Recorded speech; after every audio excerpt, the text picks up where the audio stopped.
U.S. Democratic Congresswoman Nancy Pelosi, who is currently leading a bipartisan congressional delegation to several Asian nations, says the Japanese leader needs to show sincere remorse over Japan's past wartime aggressions. Our Ji Myung has more.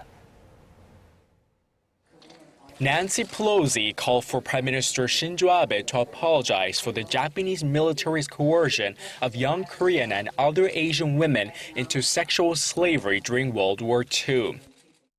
We have been clear about what we'd like to hear about comfort women. Whether the Prime Minister does that in that speech or not, I hope that a statement will be made.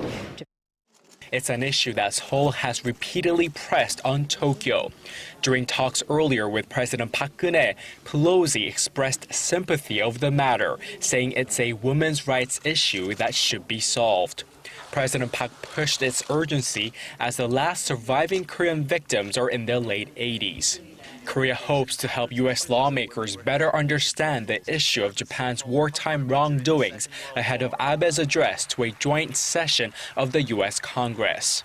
Diplomatic relations between Korea and Japan have been very tense, with the Abe administration reluctant to clearly acknowledge Japan's past. Seoul had criticized Abe for attempting to shift the blame for the forcible recruitment of the so-called comfort women to private brokers, denying the Japanese government's involvement. Pelosi and the other 9 members of Congress will head to Japan on Friday. Ji Myung, Arirang News.